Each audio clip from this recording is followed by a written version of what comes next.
Sudah kita sudah saksikan menanti pasangan calon Pilgub Jawa Barat dan juga Jawa Tengah tiba di KPU masing-masing. Nah, kita melihat ini sudah menuju ke KPU Jakarta, yaitu pasangan Ridwan Kamil dan Suswono yang dikawal ataupun juga menaiki ojek online menuju ke tempat acara pengundian nomor urut Pilgub Jakarta. Kita lihat bagaimana kemudian ramainya di sana, dan di sisi kami tampilkan di layar yang ada di sebelah kiri itu adalah pasangan calon gubernur dan juga wakil gubernur Jakarta, yaitu Pramono Anung dan juga Rano Karno yang naik oplet. Karena kalau kita tahu memang Rano Karno yang identik dengan tokoh Bang Dul atau Sidul anak sekolahan ini memang membawa tokoh tersebut sebagai salah satu gaya berkampanyenya. Bahkan pada hari ini dia juga menyampaikan program-program kerja yang memakai nama-nama istilah sesuai karakter yang ada di sinetron Sidul Anak Sekolahan.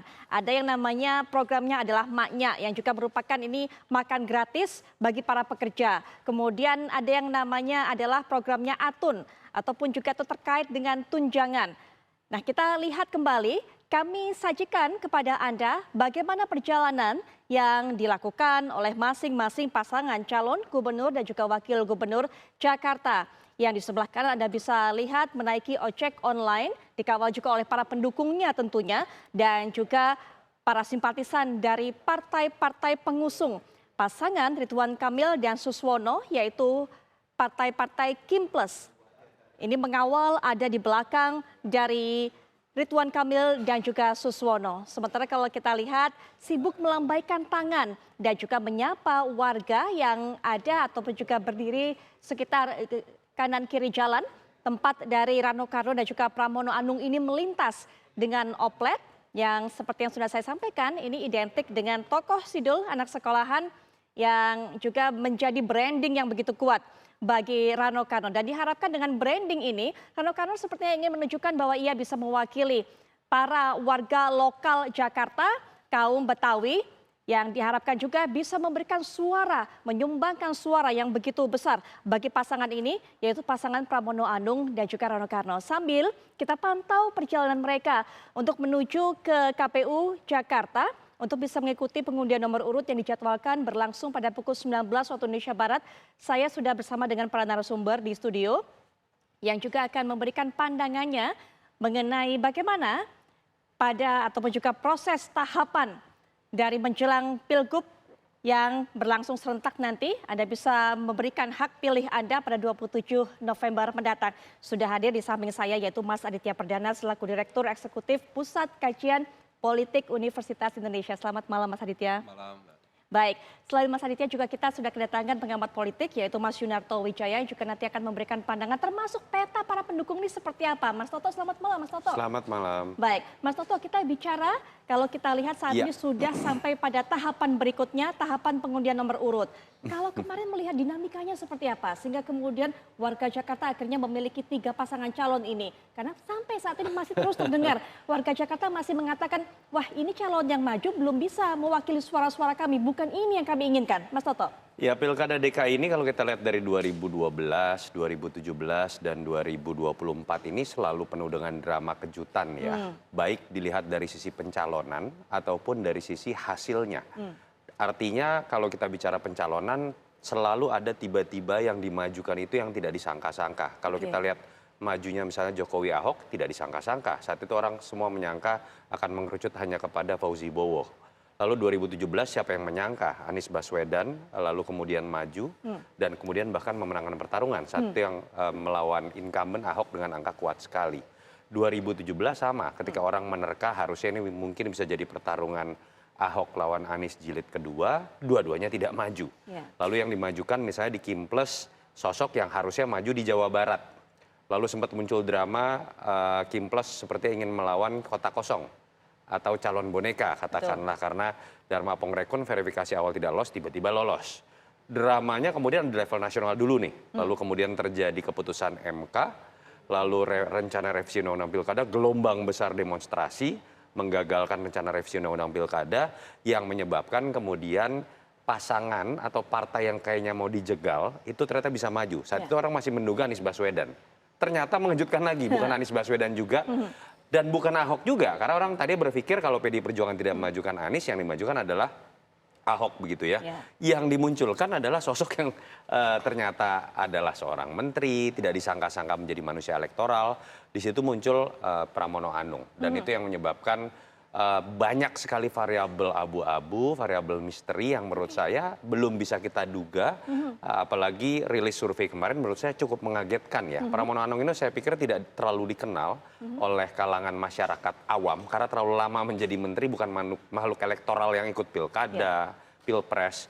Tapi kalau kita lihat dengan angka 51% lawan 28%, menurut saya pertarungan di DKI masih sangat cair dan masih akan sangat mungkin banyak kejutan terjadi. Baik, apa yang Anda maksudkan dengan variabel abu-abu? Apakah memang kemudian banyak sekali masyarakat yang saat ini juga masih belum menentukan pilihannya? Hasil dari tadi kita lihat, apakah memang belum menentukan bahwa itu suara sesungguhnya dimiliki oleh masing-masing pasangan calon? Di luar dari munculnya kejutan dari pasangan calon yang ada, masyarakat Jakarta paling besar swing votersnya. Dan mereka sangat mudah diubah sikap politiknya didasarkan pada bagaimana konstelasi isu. Karena pusat informasi ada di Jakarta. Kalau kita bicara seluruh segmen A sampai E di Jakarta, mau dia kaya mau miskin, etnisnya apapun, dia main handphone. Dia punya sosmed. Dia sangat punya kadar literasi yang tinggi terkait dengan informasi yang ada. Sehingga pergerakannya kita bisa lihat per hari. Makanya kalau kita lihat kenapa 2017 seorang AHY bisa kalah padahal survei awalnya tinggi. Karena dianggap pada saat debat misalnya memang kapasitasnya jauh dibandingkan dengan Ahok ataupun Anies. Ketika muncul misalnya saat itu saya ingat sekali konsep rumah terapung. Yang itu akhirnya sempat jadi bahan ledekan begitu ya. Atau ketika kemudian Ahok gagal karena selip lidah. Yang kemudian menyebabkan dia elektabilitasnya turun drastis. Begitu pula yang akan terjadi pada 2024. Apalagi yang saya maksud dengan variabel abu-abu. Karena kecenderungan orang melihat Ridwan Kamil ini masih penuh dengan berbagai macam kacamata. Ada yang menganggap dia berhasil di Jabar sehingga kemudian boleh dicoba di Jakarta. Ada yang menganggap kenapa harus diimpor. Ada lagi yang level sepak bola, Jackmania akan mengatakan kenapa harus Bobotoh yang menjadi gubernur kami. Pramono Anung sama, saya tidak mengenal Anda ketika kemudian lebih banyak melihat selama ini jadi Menseskap. Oke, orang yang ada di level elit, tapi kita belum pernah melihat dalam sepak terjang elektoral. Walaupun sosok Bang Dulnya ini menurut saya menjadi akselerator ya. Karena Rano Karno yang dikenal dengan Bang Dul ini memang harus diakui kan dianggap milik Jakarta. Dan kemudian bahkan dalam konteks membawa budaya Betawi ke level nasional. Itu yang menyebabkan dari rilis survei terakhir, nama Bang Dul ini tingkat pengenalannya sudah hampir seluruh masyarakat Jakarta tahu. Itu yang menyebabkan walaupun Pramono Anungnya tidak terlalu dikenal, tapi elektabilitasnya langsung naik di angka 28%. Baik, kita sambil lihat kembali di layar kaca sebelum nanti juga Mas Adit akan berikan pandangannya. Kita lihat bagaimana proses perjalanan di layar kaca bisa Anda saksikan menaiki ojek online pasangan dari Ridwan Kamil dan Suswono, sementara tadi Pramono Anung dan juga Rano Karno. Kita lihat apa yang ada di layar kaca ini Mas Adit ya. Kalau memang Pramono Anung, Rano Karno menaiki oplet, itu kita sudah paham arahnya kemana. Karena memang seperti yang sudah saya sampaikan di awal tadi, berkali-kali semenjak awal kemudian ia berpasangan dengan Pramono Anung ini menjual image Bang Dulnya atau Sidulnya begitu kan, yang dekat dengan atau mewakili masyarakat Betawi. Tapi apa yang coba ditampilkan oleh Ridwan Kamil dan juga Suswono menaiki ojek online menurut Mas Adit? Iya, saya pikir Ridwan Kamil ini kan menampilkan sosok dia adalah menjadi bagian yang mengerti soal perkotaan. Dalam berbagai forum berulang kali kelihatannya dia ingin menyampaikan bahwa saya pernah loh menjadi bagian dari pemerintahan Jakarta. Berulang kali dia juga sampaikan, dia sebutkan bahwa saya pernah jadi advisernya Pak Sutioso atau bahkan Pak Fauzi Bowo gitu ya untuk persoalan tata kota. Itu satu hal yang saya pikir untuk melekatkan atau mengafiliasikan bahwa dia ngerti soal persoalan Jakarta. Itu satu. Yang kedua adalah dengan dia menaiki ojek itu mengatakan bahwa dia ngerti juga persoalan-persoalan terkait dengan transportasi yang menjadi problematika di ibu kota, di Jakarta itu untuk saat ini gitu. Sehingga melekatkan itu menjadi sangat penting. Framing terkait dengan itu untuk mengatakan bahwa dia sedang berusaha juga. Ini dalam konteks sedang berusaha itu kita bisa paham bagaimana cara dia berkomunikasi atau bahkan mungkin belusukannya caranya Pak Ridwan Kamil itu berbeda dengan apa yang dilakukan oleh Pramono Anung dan juga Rano Karno. Ya. Kalau Rano Karno saya perhatikan dia berusaha untuk masuk ke daerah-daerah yang atau bahkan mungkin yang ininya besar gitu ya, kayak CFD itu udah sering dilakukan oleh Pramono sama Rano Karno. Tapi kalau Ridwan Kamil itu kelihatannya dia belum masuk di situ, atau mungkin dia masuk ke belusukan ke kampung-kampung yang basis-basis yang memang itu sudah ada jelas pendukungnya. Saya perhatikan itu juga contoh misalkan Ridwan Kamil masuk ke basis grassroots-nya PKS karena didampingi sama ibu-ibu, emak-emak dan segala macam, dan kemudian dia harus posting dan foto segala macam. Artinya adalah dia ingin mengatakan atau menampilkan bahwa dia juga melakukan hal itu, tetapi dengan pendekatan yang juga berbeda. Pendekatan yang berbeda, satu hal memang dia ingin melakukan dan membuktikan bahwa dia ngerti soal banyak hal terkait dengan masalah-masalah di perkotaan, yang dia akan bilang bahwa saya juga punya pengalaman di Jawa Barat dan juga Bandung gitu ya. Tapi pada sisi yang lain, dia juga sangat paham bahwa dia harus menyentuh bagian grassroots. Yaitu ya kelompok mama tadi gitu ya, yang memang juga pendukungnya koalisinya mereka gitu ya. Mas Adit, kita tahu seperti Mas Adit katakan tadi bahwa memang masih belum bisa lepas image Jawa Barat ini kepada diri Ridwan Kamil atau Bang Emil, bukan Kang Emil lagi sekarang, Bang Emil, betul Bang. Semua harus ada melakatkan Bang ya. Bang Emil begitu katanya. Nah, dengan adanya resistensi dari warga Jakarta saat ini yang masih membayangkan bahwa Ridwan Kamil masih bagian dari Jawa Barat, termasuk tadi Mas Toto ini sudah menyinggung mengenai Boboto begitu, apalagi hari ini tanding tadi. Tapi bagaimana kemudian Mas Adit melihatnya? Apakah upaya dengan pendekatan seperti itu tadi yang dikatakan oleh Mas Adit merupakan upaya yang efektif untuk bisa menghapus image yang selama ini melekat di Ridwan Kamil? Ya, ini kan usaha untuk mengatakan bahwa apalagi nanti setelah nomor urut ditetapkan dan terus kemudian kampanye sudah dimulai, maka kemudian dia harus mulai intens gitu ya, melakukan aktivitas tadi yang belusukan kah atau bahkan mungkin berinteraksi dengan banyak kelompok masyarakat. Sehingga saya menduga bahwa intensitas itu akan lebih jelas. Nah, yang kedua adalah kesulitan yang kemarin dia temui adalah menurut saya adalah ya memang tidak mudah gitu ya. Sama halnya dengan bagaimana Jakmania dan juga Bobotoh itu yang kelihatan di netizen, tapi realitanya memang mungkin demikian. Bahkan penolakan dari kelompok-kelompok Betawi ketika misalkan Ridwan Kamil ingin masuk gitu ya, itu juga kan tidak secara eksplisit kelihatan gitu ya. Meskipun itu akan ada pembelaan. Tapi artinya kelompok-kelompok pendukungnya ini itu masih belum firm gitu ya untuk mengatakan membuka pintu. Kalau orang Jakarta itu, orang Betawi itu bilang ya harus buka pintu dulu gitu. Buka pintu itu kan artinya kan harus ada yang datengin tim-timnya. Nah, ketika didatangi itu belum tentu juga mudah untuk menjual, dia kan bukan orang Jakarta gitu ya. Nah, hal yang kayak gitu mungkin perlu untuk diintensifkan komunikasinya ya. Meskipun juga saya sangat meyakini bahwa tim suksesnya relawannya itu sedang bekerja semua. Kita lihat saja apakah nanti ada perubahan-perubahan yang terjadi atau tidak. Oke, di tengah upaya Mas Toto dari para calon gubernur ini berupaya untuk memperkenalkan dirinya, menjadikan dirinya lebih dekat dengan para calon pemilihnya, kemudian berusaha mendapatkan kepercayaan dari para calon pemilihnya. Ini juga ada hubungannya dengan bagaimana mereka menampilkan image mereka, menampilkan diri mereka dengan cara apa mereka datang ke KPU kali ini. Sepertinya pendekatan budaya memiliki makna tersendiri yang dilakukan oleh Pramono Anung dan Rano Karno, sementara Ridwan Kamil kalau tadi juga diulas oleh Mas Adit sepertinya jualan konsep juga dengan menaiki ojek online, sepertinya tahu apa yang menjadi masalah perkotaan, apa yang menjadi masalah dengan jalanan Jakarta, sehingga ini adalah masalah yang bisa dia selesaikan. Mungkin itu yang coba disampaikan dengan apa yang cara bagaimana dia sampai kepada KPU, Mas Toto. Iya, tadi sedikit sudah dijelaskan Mas Aditya ya bahwa memang secara tidak langsung kan ada pesan tersirat. Memang Kang Emil pun saya tetap manggil Kang lah, karena menurut saya harusnya tidak ada yang perlu Jawa Barat, diubah. Saya dulu aktivis di Bandung ya, Kang Emil memang mengenalnya. Tapi mungkin kan salah satu fokus Kang Emil juga kan memang sudah mulai berbicara mengenai solusi buat ojek online misalnya. Dan saya pikir kan ketika kemudian orang memperbincangkan mengenai ojek online kan di situ kan akan masuk ke isu mengenai yang paling utama selalu paling atas itu kemacetan. Lalu kemudian bagaimana mengenai keberadaan pekerja informal yang itu menjadi salah satu bahasan utama juga dari ojek online. Dan memang kita harus akui latar belakang Kang Emil ini lebih sebetulnya menjadi urban planner kalau kita lihat dari latar belakang kuliahnya, lalu kemudian sebelum menjadi wali kota.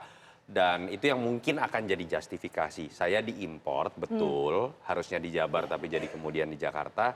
Tapi latar belakang saya kan punya justifikasi bahwa saya seharusnya memiliki modal untuk kemudian menjadi urban planner ketika memimpin daerah seperti Jakarta. Tapi balik lagi akan menjadi menarik memang ketika berbicara mengenai pengalaman pun keempat-empatnya tanpa tidak menghormati Dharma Pongrekun ya, tapi kita lihat dua besar ini kan, Mas Pram ini juga kaya dengan pengalaman ketika bicara pengalaman teknokratik.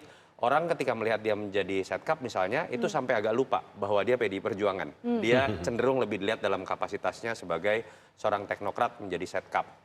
Walaupun ketika bicara kapasitas menjadi anggota DPR pun, dia pernah level tertinggi, wakil ketua DPR, dan di partai pun sudah tertinggi untuk PDI Perjuangan menjadi sekjen. Bang Dul orang jangan ingat cuma dulnya doang nih, tukang insinyur gitu ya. Karena sebetulnya dia pernah ada di wilayah yang bahkan pernah menjadi gubernur.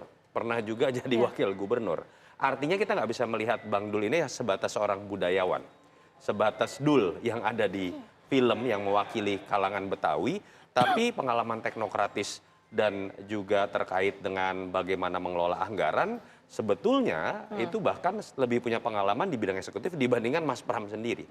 Nah, Pak Suswono itu pernah menjadi menteri. Jadi pertarungan keempatnya menurut saya harusnya kita bisa lihat dalam konteks atau level yang memang harusnya secara kualitatif akan baik. Dan saya berharap sekali berbeda dengan 2017, isu primordial betul-betul bisa hilang. Dan kemudian memang pertarungan ide dan pengalaman dan legasi di antara mereka yang akan memenuhi kebisingan dalam masa kampanye 2 bulan ini. Tapi kalau jualan program rencana ingin mengubah Jakarta menjadi Dubai, apakah kemudian itu juga bisa mencuri hati warga Jakarta, Mas Toto? Nah, Kang Emil ini saya agak kaget ya, agak bombastis gitu ketika berbicara Jakarta Utara seperti Dubai, dan kemudian misal langsung berbicara Giant Sea Wall, walaupun ini sudah dibicarakan lama, tapi yang menarik adalah sebenarnya bagaimana kemudian positioning dari tagline yang diambil oleh Pram dengan Dul ini.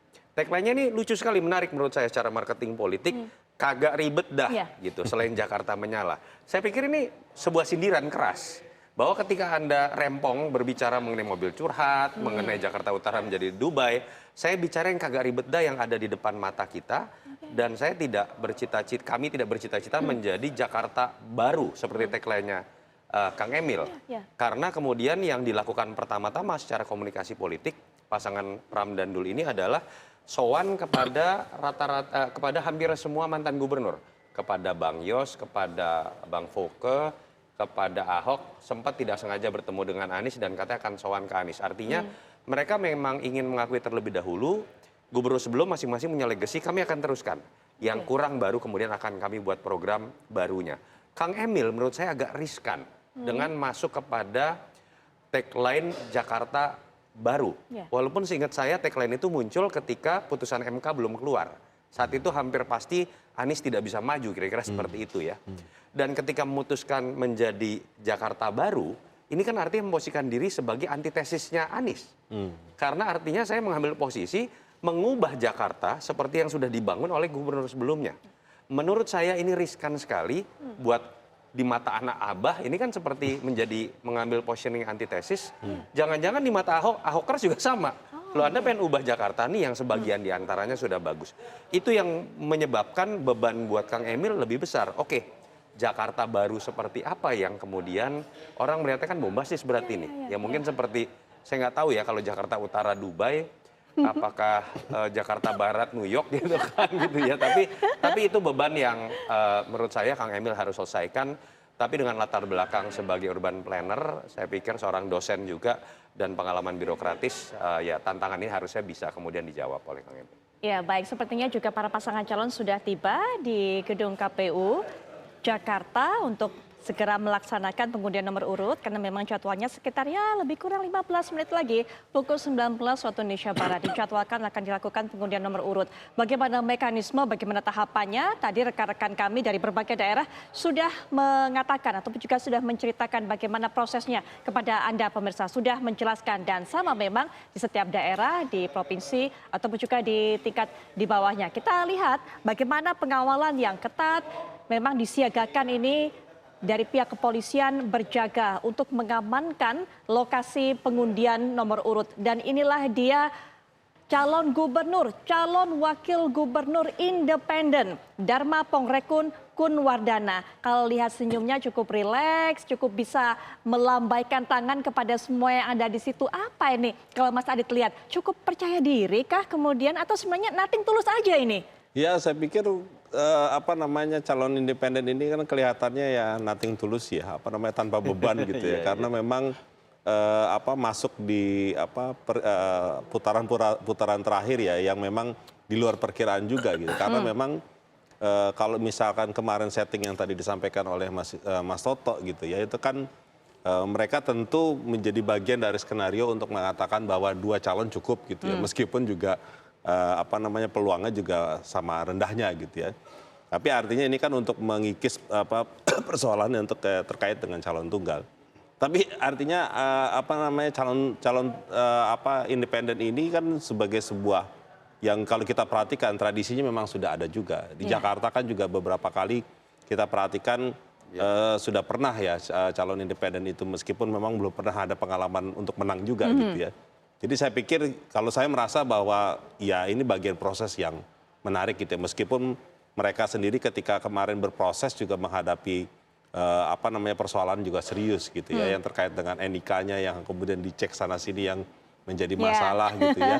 Jadi ya kita mensyukuri saja bahwa ini adalah bagian proses kompetisi yang menarik gitu ya yang nanti kita akan perhatikan dan ini juga menjadikan bahwa dinamika demokrasi kita memang ya memang kita harus hargai ini ada terjadi gitu ya bahwa yang bersangkutan itu kemudian nanti punya kemarin prosesnya itu tidak mudah ada yang diprotes dan segala macam, tapi faktanya memang calonnya ada 3 gitu ya. Ya, baik kita lihat juga 3 pasangan calon ini sudah tiba di gedung KPU Jakarta. Tadi bahkan kita lihat sudah sempat berangkulan. Ada Pramono Anung, kemudian juga dari Tuan Kamil, ada Suswono, dan ini sepertinya Dharma Pongrekun bersama dengan para pendukungnya memang jumlah para pendukung dibatasi untuk bisa masuk ke dalam tempat ini ataupun juga ruangan ini. Setidaknya kita bisa sebut sebagai arena pengambilan nomor urut, nomor undian. Kita lihat juga beberapa petinggi dari partai-partai pendukung tadi ada PKS, ada Gerindra, tentu saja hadir untuk bisa mengawal pasangan calon yang dijagokannya ataupun juga didukungnya. Kalau tadi dikatakan oleh Mas Toto sudah mengatakan bahwa masalah tagline ini betul nggak kemudian bisa mengambil hati para pendukung dari gubernur-gubernur yang memimpin Jakarta yang lalu. Ada Ahokers, ada anak Abah. Saya jadi ingat Mas Adit bahwa masing-masing pasangan calon ini juga saling klaim bahwa anak Abah ini mendukung kami, kata Pramono Anung Rano. Demikian juga dengan pasangan berikutnya Ridwan Kamil dan juga Suswono, demikian juga dengan pasangan independen ini. Saling mengklaim bahwa mereka didukung oleh anak Abah, mereka didukung oleh Ahokers. Tapi kalau menurut Mas Adit seperti apa?